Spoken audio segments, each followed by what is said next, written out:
Hi, and welcome to this premiere episode, the first episode of season 3 of Dropping Pebbles in the Pond. And tech willing, and fingers crossed on that one, we're live on a variety of different platforms. Insider tip though, if you join us directly on the YouTube channel, you'll be able to interact with us in real time, and it'll be more like a conversation. So while I'm settling everyone in, why not hop over there now for an altogether better experience? And if you do it now, you won't miss the main event, because you really won't want to do that when you hear what's coming up. Now, wherever you're watching, LinkedIn, YouTube, wherever else, and whether you're watching live or watching on the recording, welcome to the show. As usual, I invite you to grab a brew or your favourite tipple. Unlike last month's episode, I've just got plain old water today.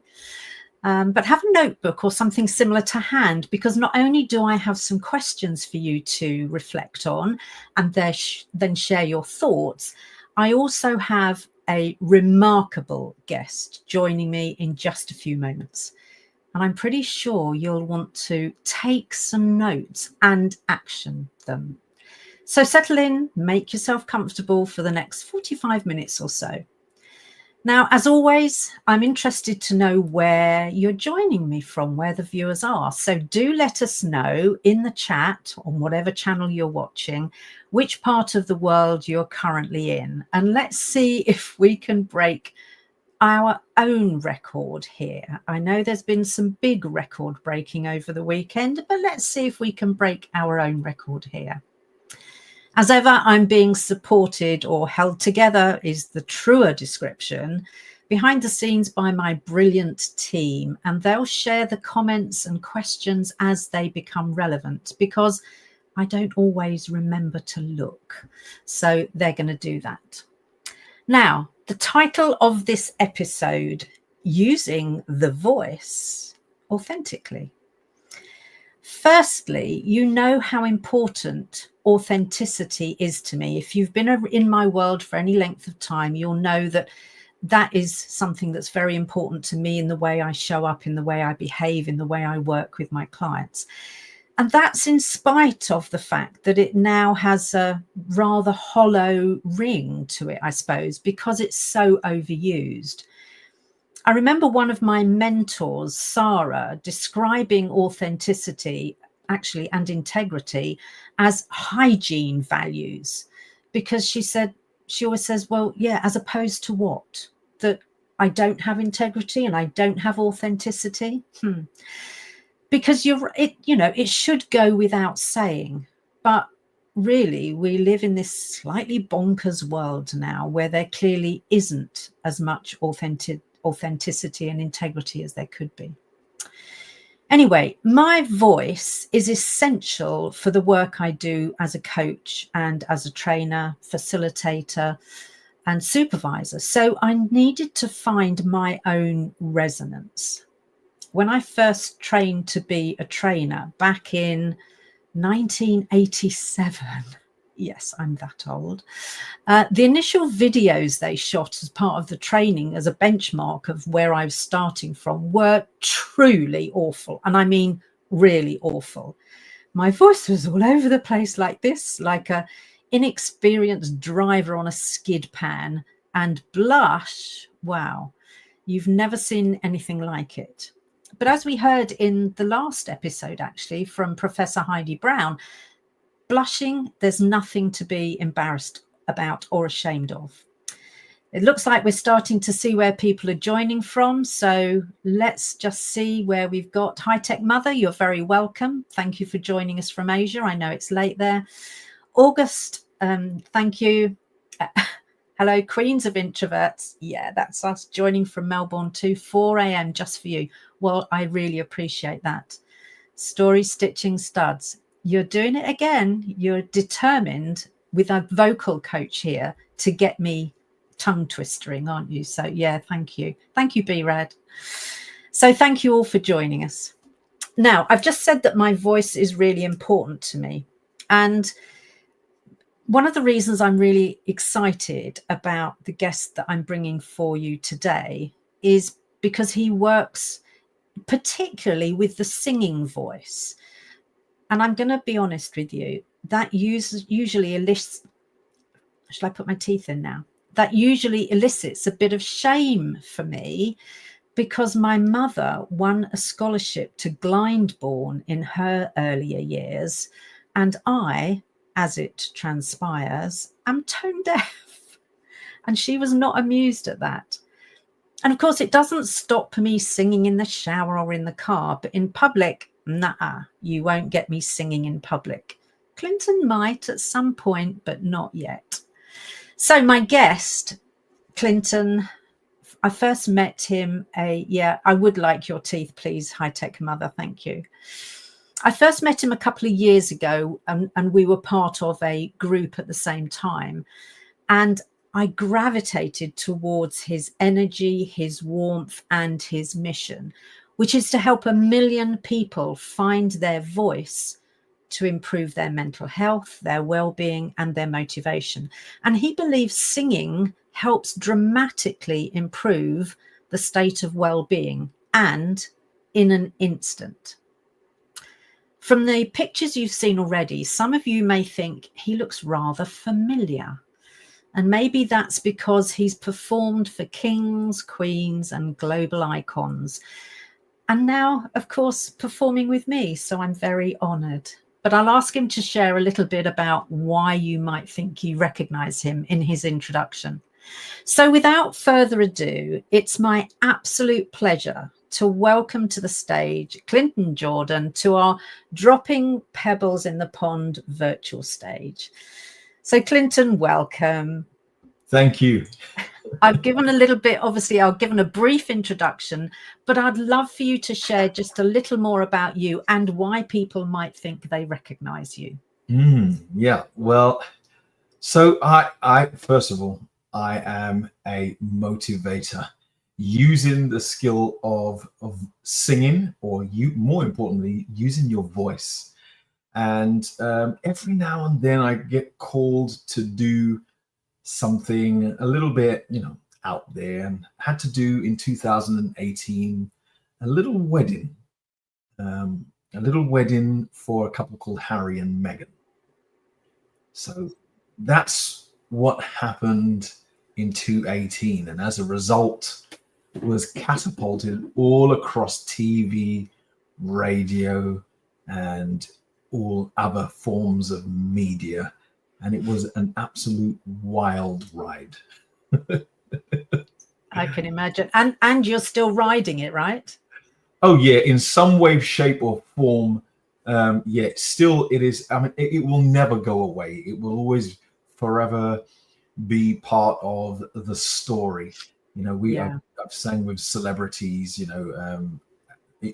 over in the UK and overseas, but that one was very, very different. 2 billion households were watching. I mean, not people, households. Right.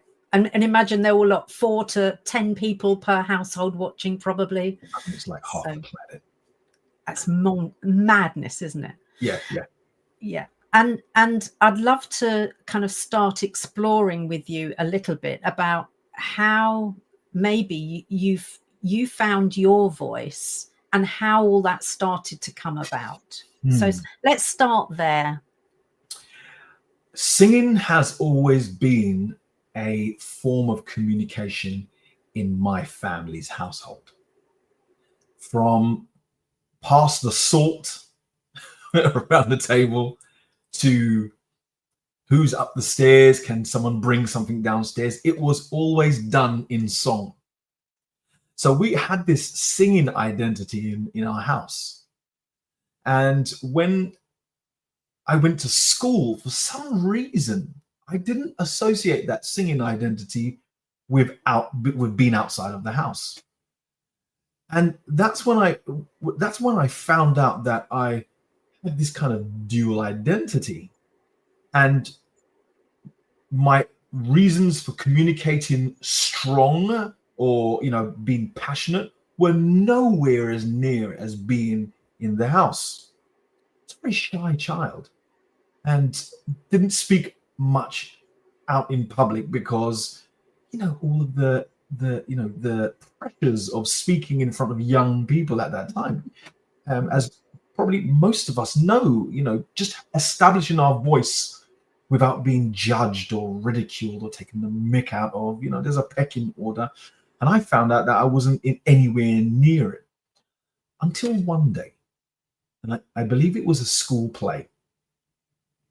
And before this, stuttering and stammering, mumbling, and people taking the mickey out of my voice because it was high. But I was in a nativity play and I sang a solo. And I remember it was a rehearsal and the whole room was under arrest. And I was like, what are these strange powers? Magical. I didn't know what happened. Yeah. I didn't know. And so that's when my journey began. And I think that's such an important place to start because, as you know, I'm an introvert. I work with introverts. And one of the things we often struggle with is finding our voice and using it to full effect. So I'd love you to help us understand what finding your voice really means for we quieter ones who prefer not to be center stage, who aren't naturally loud. So what does finding our voice mean to the quieter ones like me? Well, I find it very interesting that we associate finding our voice with being front and center. That's a very interesting relationship, first of all. And finding our voice doesn't necessarily mean that we have to be front and center, even though it might well possibly be. Neither does finding your voice have any relationship with being loud or soft. These are elements that reside on the time and pitch axis, on the musical axes that produce things like dynamic range, timbre, tone, texture. And it should be every person's quest to find the potential of their sound, regardless of the social structures that we live in. They are not subject to social structures. They are subject to us finding the best sound version of ourselves. And as a person that found out that he was in and out of being an extrovert and an introvert, and ambivert thing, I found out in a very strange moment when I came up on the stage. I was like, oh my gosh, I'm not that same. I am that guy. I'm not that guy at the same time, and I can be both. And so I went on this quest because now I'm looking out for those people that we would call shy and, or synonymous with nervousness. This is not true. This is not true. And in my discovery of singers right across the planet, introverts have a place on the dynamic range. It is not something that extroverts have the copyright to. And I think we need to take hold of that as just human beings.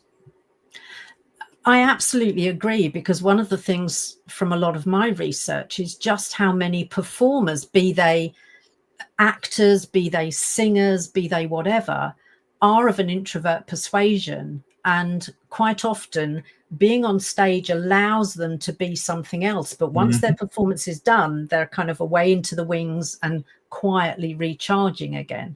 But you wouldn't know when they're on the stage whether they were an introvert or an extrovert. So you're right. It shouldn't have, and it doesn't actually have anything to do with that, does it? Well, that's what I found out. I would be singing on stage as normal, what I thought was normal.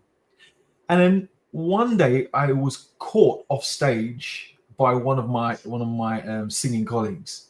And they said, why do you always go off into the corner and sit down? Or why are you not in the green room with us? And that why, I was like, I've never really I've never really explored that before. And so I just started to think about this. And then someone said to me, are you an introvert? And I said, well, no, I can't be an introvert because I'm on stage. Yeah. And it was only when I realized there was a period of time when I wasn't performing, and I would start going to concerts because I was sitting in the audience. Most of my life, I'd never spent in an audience. Really bizarre. From when I was a teenager all the way up in my professional career, I very rarely spent time being in an audience. I've been on the stage or in a small group of people. So there was a season where I spent in the audience, and that was when I realized this is too much energy. Yeah. It's because it was not in my control. And I was like, oh my God, this is, if I go to the cinema, I have to sit at the corner where the exit is. I'm any group, a large group of people I'm like, let me have an exit. Yeah. And so I started to realize something about myself, that this was a very real thing. And so I discovered that when I come off the stage and sat in an audience, because I can feel the people's energy, because that's what I do. I read crowds, but that's from a place of control, standing on the stage, doing what I'm there to do. Yeah, very interesting. Amazing. It is. And I suppose that leads me into the next thing I want to explore, which is whether there's tension that you've experienced between being your true, that quieter self who can control things from on the stage, but then needs to be quiet. And whether there's any tension between those two things as a performer and a vocal coach. And this is where it gets really complicated because at one point, as a performer, you're controlling the narrative because it's scripted. You know, whether it's on a big stage in front of tens of thousands of people or on a TV show, on a radio. Yeah. But when you have to now be in a place where it's not in your control, that's where the taunt, you start becoming torn. Now, strangely enough, I've always been in the room, and this, I don't know, by way of, I don't know, it's just happened. So I've always been in a place of leadership. It's not because I forced myself out there. I'm one of 8. I'm the eldest of 8. And, you know, so, and guess what? Yep, they're all extroverts. Are they? Oh, yeah. Wow. Oh, yeah. So with my introvertness, and this is where I guess there's an air of mysticism around me being the eldest and being so silent, because I've never had to raise my voice to say anything because it'd be all this hustle and bustle. And if I go to say something, my brothers and sisters listen to me because they love me and they respect me. Now, I don't know why it's happened, but it's just so happened to be like that all the way through. So it's been a kind of an easy ride in that regards. Yeah. Where I would have a conflict is where I'm in the room with another extrovert that thinks I'm an extrovert. Got it. That's very interesting. Yeah. And I've tried to play the extrovert card. And it's, I think, very much, you know, when that happens, and it has happened quite a few times, because of my persona, it looks like I'm an extrovert. And I think there's the danger. And so it's almost like I have to say, excuse me, people, I'm not actually that guy you think I am. Yeah. And yeah, so there is that conflict when someone thinks that I am the thing that they think I am. Yeah. Interesting. Yeah, because we often talk about kind of meeting people where they are, don't we? So I'm in conversation, obviously, with Clinton Jordan. I know some of you are watching on LinkedIn. If you hop over to YouTube, we'll be able to see your comments. We'll be able to respond to your comments. So I encourage you to hop across to the YouTube channel right now so that you can be more involved in this rather than just a passive passive observer. So Parker's got a comment here. People misunderstand introversion and having a voice often. Yeah, absolutely. So that's a good point to make. Thank you. And Story Stitching Stud, you're back again, you tongue twisters. But that is the thing. Introvert does not mean mute and invisible. No, it doesn't. No. If we think about how many great captains of industry, world leaders, performers that we've already talked about, and introverts make up roughly 50% of any population. So we're everywhere, and there's nothing that really should hold us back. So obviously, you know that I'm an introvert, and I think we've nailed that one quite well. But how can people like me unlock my voice without losing that authenticity? Because we've just talked about that in terms of we can all flex our behavior. So people often muddle this ambivert thing with, oh, I'm a bit of an extrovert and I'm a bit of an introvert. That's not what it means, actually. The introvert extrovert is where I get my energy from, what drains it. But I can flex, and I flexed for too long I pretended to be extroverted until I hit burnout. So we know we can flex, but how can we quieter ones really find our voice and still retain our authenticity? How do we do that? See, I don't think I know. The voice, when tapped into, the mastery of the voice gives off its own energy.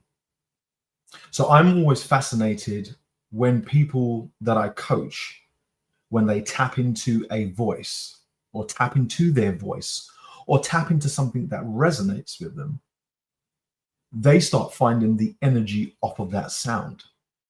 Now, most of the time when people think about being loud, they think of it as being a depletion of energy, or they're giving up too much energy, when actually it's quite the opposite. It's the context that it's used in. And I'm just using dynamic range because that's something that came up in our conversation.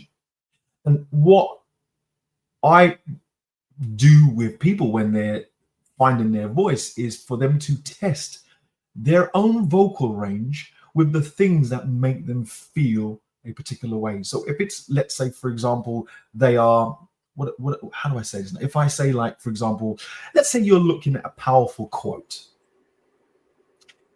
and I teach something that we'll call the 30-second mirror talk.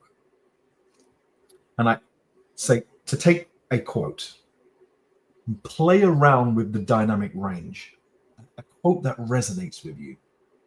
Now, I think that it's really interesting, especially in this time, that the mirror, this reflective surface, we don't use as often as our device.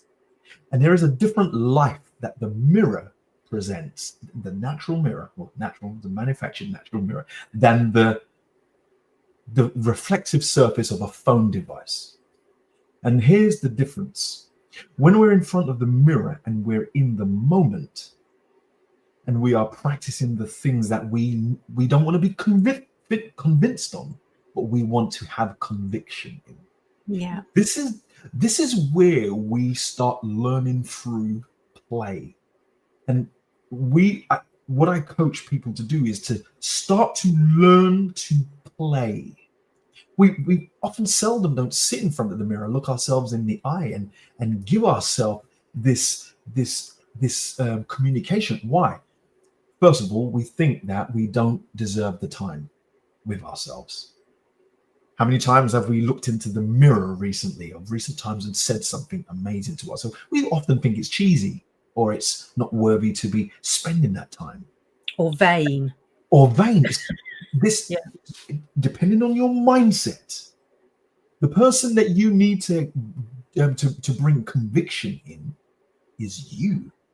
So I coach people on, let's say, 30-second mirror talk. And my quote is, a loss of limb is sadness. A loss of life is a tragedy, but loss of time is a catastrophe. Don't lose time. And that's almost like my mantra too. James Earl Jones said it in a film, and I forgot what the film was. But I would say that in the mirror, and I would say it, and I would play around with the sound. and play around with the dynamic range. Mm. And when you start to acclimatize to looking yourself in the eye and speaking words to yourself and changing the shape of the words and changing the sound of the words, we start to almost start to tune in to our sound. And you will hit yourself, you will hit on a particular frequency, on a particular dynamic range, and you will say, oh, I like that. Let me take that outside. Now, we used to do this when we were younger, when we would spend a lot of time in our mental theater. The reason why we do that is because we spent a lot of times when we were younger playing shoulda, coulda, woulda, woulda, pulda. You know, I should have said that when I was speaking. Has anyone ever done that? But when we actually, when we do this pre-production, there's nothing wrong with that. Because like I said before in another meeting, we spend lots of time practicing our handwriting. But how much time do we spend practicing our speech writing? And so giving yourself just 30 little seconds a day and practicing a quote and then move on to another one. This is where we can start to play around with the dynamic ranges and find what works with us. Like I said, volume does not belong exclusively to the extrovert. It's a misconception. Absolutely. And there was something you said earlier that literally resonated with me, but it was when you were talking about we need to find the energy in our sound, because I know there are times where I literally feel the resonance of my voice in my chest. And there are other times where my voice sounds and feels a bit, the word I'm going to use is it feels thin to me. Okay. And that fascinates me, actually, that there are times where it feels rich and deep and I can feel the resonance, and other times it's not there. Shall we open that up? Yeah, let's. Yes, this is a beautiful subject to me because I spent lots of time with a high voice. Still do sometimes. I've embraced it. But what I found is that especially with technology today, because we spend a lot of time in the recorded domain, whether it's mentally recording, whether it's physically recording, there's a lot of recording out there on us. The problem is that when we're receiving sound, we receive it through two ways of the sound being conducted, and that is air and bone. Yeah. Air and bone. And when we receive the sound coming through the air, it's coming through primarily through the top higher frequencies. It's going through our ears, and the other side of the frequency is through the bone, because the bone is dense. It captures all of the lower frequencies. Not to mention our cavities are also housing the sound. Yeah. So when we now record our voice, like we're doing on this podcast, like we do on our devices, and we listen back, we go, oh my God, this sounds so tinny. I don't know how we're going to deal with this. The reason why is because the recording device only records the air frequencies. The bone frequencies, the ear frequencies on the bone, they're on the inside of our body. So all of this big sound, all of this, which we walk around, we feel powerful with, it's not recorded on the device. And so we're missing the lower frequencies, which are attributed to the bones, but we're also missing the thought sound, the sound that we think we sound like. And so we're having these three things trying to catch up with each other. Thought is not our perception of our voice, that mental projection of our voice is not captured. The bones that are capturing all the lower frequencies not captured, and we're just left with all of these high frequencies, and that's why we sound tinny. Yeah. So one of the remedies I say to people to do is to You're going to have to put that back up, because now we've both collapsed. Put that back up, please. Yeah. Not a bad idea. So what I coach people to do is what I say is to open up the pharyngeal cavity. Get less technical for me. Yeah. I'm gonna get to what it is. Yeah, don't worry, I'm not gonna leave you there. I'm not that guy. Round this back of this throat area, you know, when we yawn, when we yawn, we open up the back of this area here, and that brings down the dark frequencies. So if I'm recording, if I know that I want to keep the depth of what I feel in my ear, what I do is I just compensate for the depth that I may feel that is on the recording device, and I will speak from this cavity here. And so when I'm recording, there is a lower frequency that is actually now kept on the recording device because I'm trying to match. And that's a bit of measuring and experimentation with your voice. If you're going to go and present somewhere and you know you're going to be tinny, this is where the 30-second mirror talk is useful. Go to this yawning voice. I mean, please people, don't go to extreme yawning. Yeah, we don't want the audience. Yeah. Yeah, because behavior breeds behavior. If I yawn, my audience is going to yawn. Yeah. Let's go to sleep. I just want to bring just a little bit deeper, and so that depth that I'm feeling, that extra resonance, and this is where we are now acclimatizing with our own sound. Yeah. We know that our sound that we're hearing with our, the conducting of the bone is not going to be on there. So what we're going to do is we're just going to adjust a little bit, and then we present from here. Good afternoon, everybody. I hope you're all well. Now, when we go to the recording device, we're going to try and marry the sound that we are projecting in our here, and we just adjust. And when we find that, that's when we start to practice. Like I said, we practice our speech writing. Yeah. And when we get, when we adjust to that, we go and experiment on audiences. Again, it's about practice. Relentless repetition reaps rewards. Yeah. Tonight is definitely tongue twister night, isn't it? Without a doubt. Let's carry on. August is saying, "Oh, you broke my husband. Now he's trying bone sounds." Oh, will you record that? Please record that for us, August. So one of the questions that prompts for me then, Clinton, is that you're a vocal coach predominantly with the singing voice. Yes. I don't know many introverts who are as yet lacking confidence with their spoken voice who would be ready to go straight to singing. So can we practice a lot of this just with the spoken word? Oh, absolutely. Absolutely. Okay. I mean, so here's a newsflash, everybody. You're already singing. It's about changing the mindset about what singing is. Yeah. Every spoken word is being projected by this. We are, whether you like it or not, we are the first instrument. So just on that basis alone, we are a windpipe. And so I invite everybody to just take a shift in mindset and treat this as an instrument. It is an instrument anyway. So when you start thinking of it as an instrument, you start exploring the instrument. And what I always invite people to do is explore the instrument not for performance base, but for the nature of being able to communicate differently.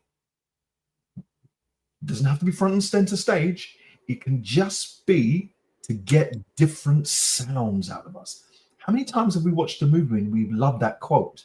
Frankly, I don't give a damn. And we will imitate.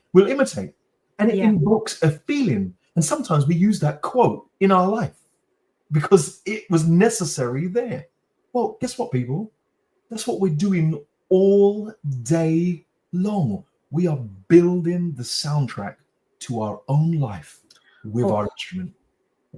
And so it's important. It's Yeah. very important, because if we stay in the one room of the voice, if you stay in the one room of that voice, you will not go to the rooms that you're destined to go to. And sound scientifically moves everything. It moves things. So my thing is that it is a responsibility, whether you're introvert, extrovert, whatever you are, is to find the best version of your voice. And most of us, Joanna, have suffered from what I call sonic impact trauma. Oh, say more. Sonic impact trauma is a time where we have stopped off in a junction of our voice. It could have been that your mother or father has said that you sound like a strangled cat, or a friend of yours in the group said, "Stop the whining," or you went to answer a question in class like me, and the teacher said, "That's the most silliest thing I've ever heard," and you've had that repeatedly through your life. I'll throw another thing in the mix. Most of us are not have struggled to be courageous because it's not only just synonymous with being an introvert. It's because our breathing has been tested and challenged. Every person has the right to explore their breathing to its optimum. What am I saying? Most of us breathe from the top part of our lungs, our chest. Yeah. Now, let me go back a bit. When you were in school, you were asked questions that you didn't know the answer to, on a repetitious and violent level. Now, with that being said, when you're breathing, which has its own information on it, and it will also have its own imprint, depending on what's happening in your environment, what do you think happens to a child when they are being asked a question on a repetitious level? 2 times 2. What's 2 times 2, child? 7. What's A? What's after D? G. What? And they've been asked all the way through their life, and they're getting it wrong. The breath is taking an imprint every inhale, and the return on inhale is making a diminishing return. And so I challenge us, whether we're introvert or extrovert, what is our lack of courageousness predicated on? I'm not saying that we're not introvert. I'm not saying that we're not extrovert. I'm saying, is everything that we do when we're speaking out, or speaking strong, or speaking calm, or speaking with authority, or speaking comical, or speaking strange, or just speaking high. What is that all predicated on? What is your confidence predicated on? Because if you think about the relentless repetition that you've had, challenged on every single inhale, and the information that's imprinted through sonic impact trauma, if you add that up through your life, I wonder what the ledger says. Yeah. Wow. I have to say that's taken me back into childhood, because as a child who was tone deaf, with a mother who, would have taken her place at Blindborn and she had an alto voice, so it was kind of had its own resonance, quite deep resonance to it. I never felt good enough using my voice. Never felt good enough. So so that's taken me somewhere. And you've said so many important things around the courageousness and the breath taking an imprint.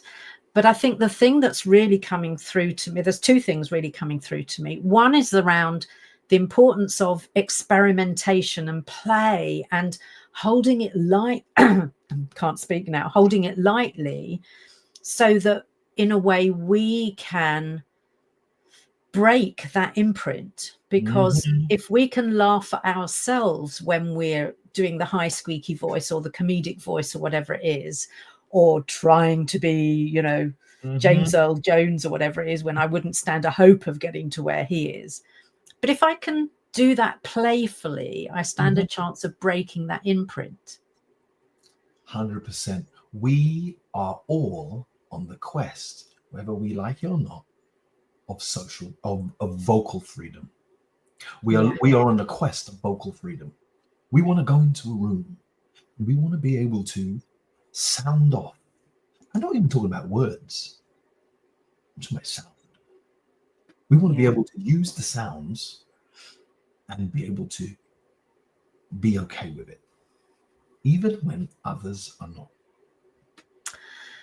Yes. And for me, that is that's the kernel of confidence. And for me, courageousness comes before confidence, actually, because I need to be courageous enough to say that thing in the meeting, knowing that my voice might be a bit squeakier than I'd like it to be, but because my message is important, rather than worrying about whether I'm at the right pitch with that in that moment, Mhm. actually it's about delivering the message Mhm.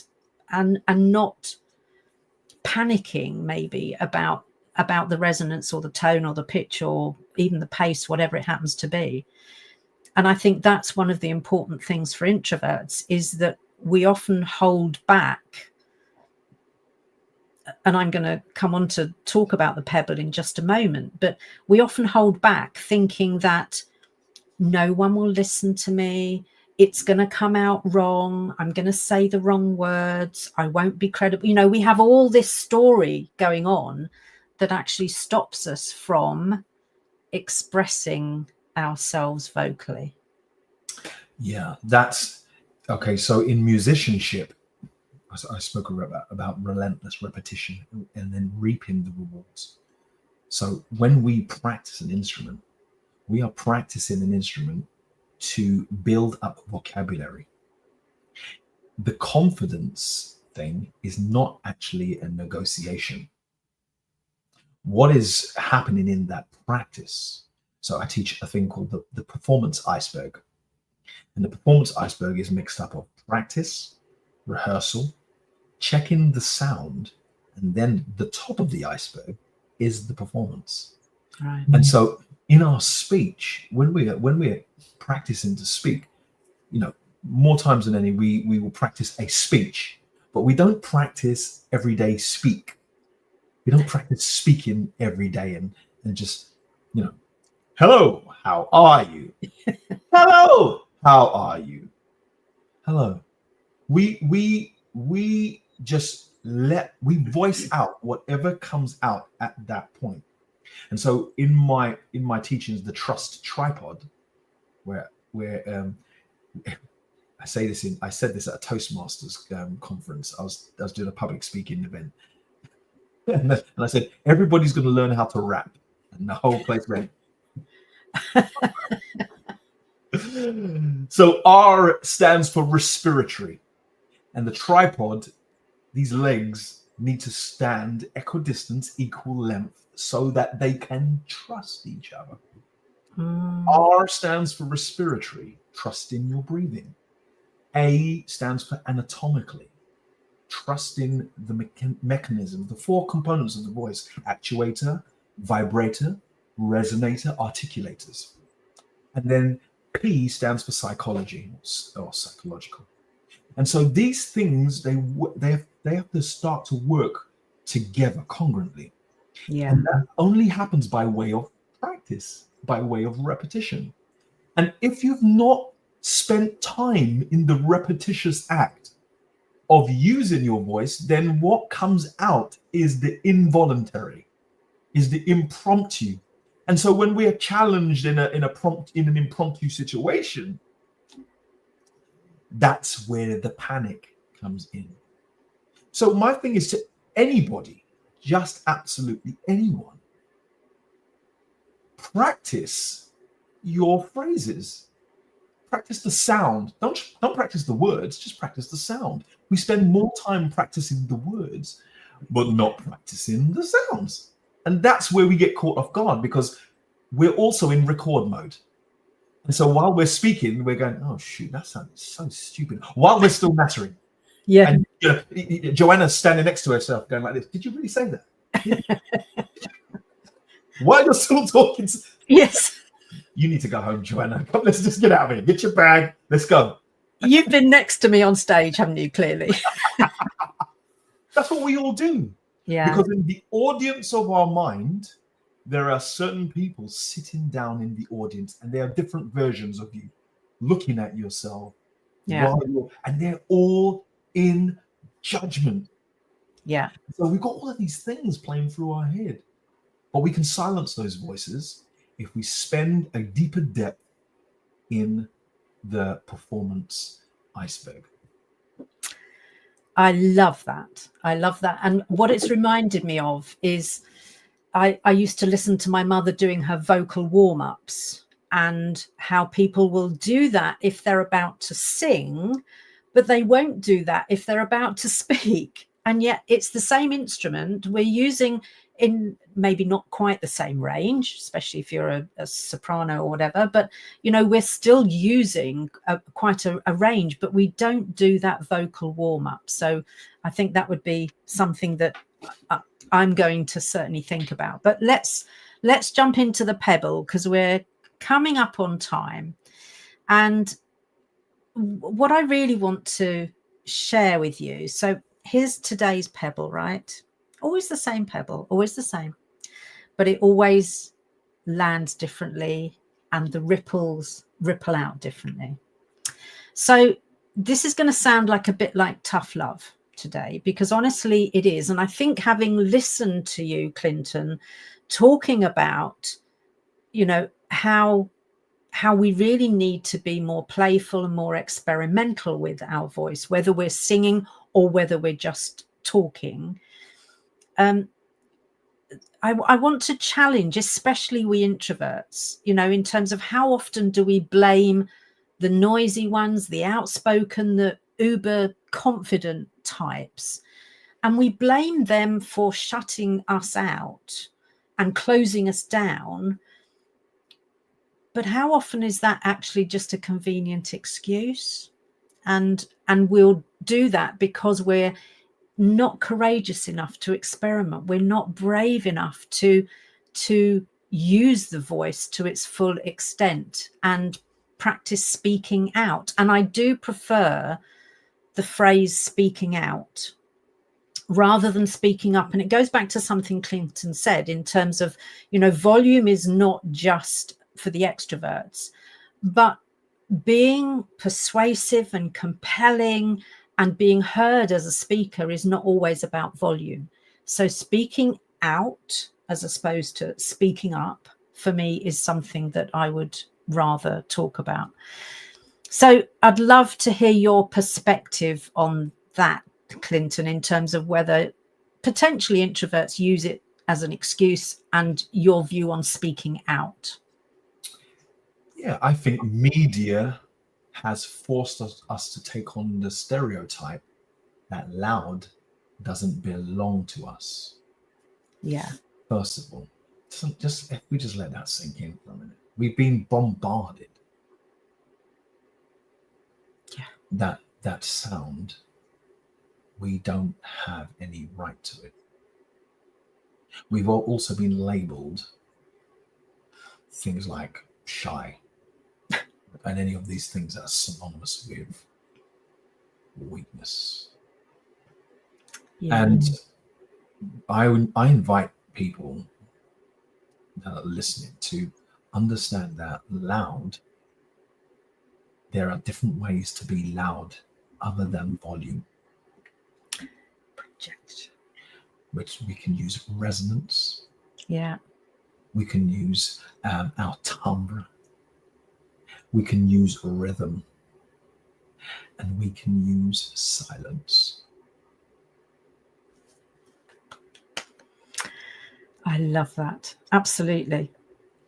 And notice when you've been in the presence of someone who it's all loud, the moment actually they drop the volume, you kind of lean in.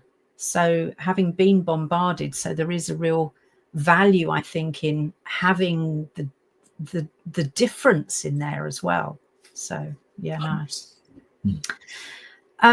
So I have a question for everyone. I always end up with a bit of a question. And today the question is, what are you prepared to do from today onwards that would give your voice more of an airing in an experimental or playful way, whatever it happens to be, so that if we go back to Clinton's purpose, you're building happiness and confidence and motivation by hearing your voice and hearing how it lands.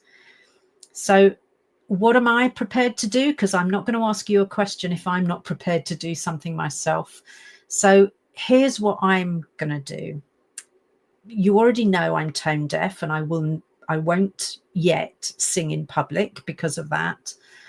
But I am going to sing more around the house and be more playful and experimental with my voice, so that it's not just, because I can take myself too seriously, you know that. And there are times where when I'm speaking, I am too serious. So I'm going to be more playful, more experimental, and just see what else this equipment is capable of. What about you, Clinton? What do you suggest that people might do as a first step? I would say to stand in front of the mirror. Yeah, it's a forgotten art. It really is. Stand in front of your own reflection, look yourself in the eye, and have a conversation. I teach this on my my course, The Vocal Edge, for people that want to use their voice and find the melody in their message. And I say to them, first, make an appointment with yourself, 30 seconds a day, and find a powerful quote that lines up with your week, and play around with the sound and the dynamic range. As you go on through your weeks, your days and your weeks and your months, you will be building up a new vocabulary, a new color palette of sounds. It will be in your subconscious. And what will happen is, in mid-conversation, you will start to use them just by happenstance. And you will surprise yourself. Yeah, that's brilliant. I absolutely love that. So thank you. And obviously, the audience are going to want to know where they can find out more about your work. You've just mentioned something, and I think we've got some links to share with people. So where can people find out more about you? What sorts of things have you got on offer that people might want to jump into, Clinton? Okay, so for the whole, if you want to just know, my world is very crazy in a good way. There's a lot of things going on. I'm a professional singer as well as a coach, and I help people, like I said, find your voice. You can find me on clintonjordan.com and join my community through there on and just see the world of Clinton. That's probably the best way. You can also get in touch with me on LinkedIn, and if you want to do a power half-hour vocal edge session, all my details are on LinkedIn, and you can get in touch with me. Yeah. Also, subscribe to my newsletter, where we are constantly talking about the things that stop us using our voice and how we can be better served into this amazing gift. It's amazing, and it's such a privilege to be able to use this voice in so many different ways. Join me in my community there, and I'm sure we will be shaking hands one day. Fabulous. Thank you. We're just coming up close to the hour, and I think we could have gone on a lot longer, Clinton, so we might have to have you back.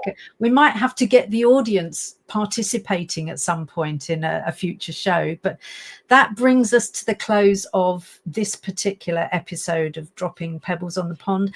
And I think you'll agree that Clinton and I have truly busted a few myths about introverts being dull or having nothing to say. And it's down to us to think about how we exercise our voice, how we play with it, and use that mirror technique to actually really start to see what works for us, what lands with us, what resonates with us. Because you're right, we all have a right to be heard. But it's up to us to start the ball rolling by speaking out. Nothing's going to happen if we don't use this voice. So let's not just kind of sit back. So as with much that I explore, and Clinton's definitely confirmed it in this episode, a lot of it is about mindset and the choices we make and the actions we take. So nothing will change with the voice unless we start using it more or differently, or however it is. We're all work in progress. Long may our flourishing journeys continue. Clinton, it's been an absolute pleasure. Thank you so much for joining us, and we'll see you on another episode. But that's over and out from us for today. Thank you.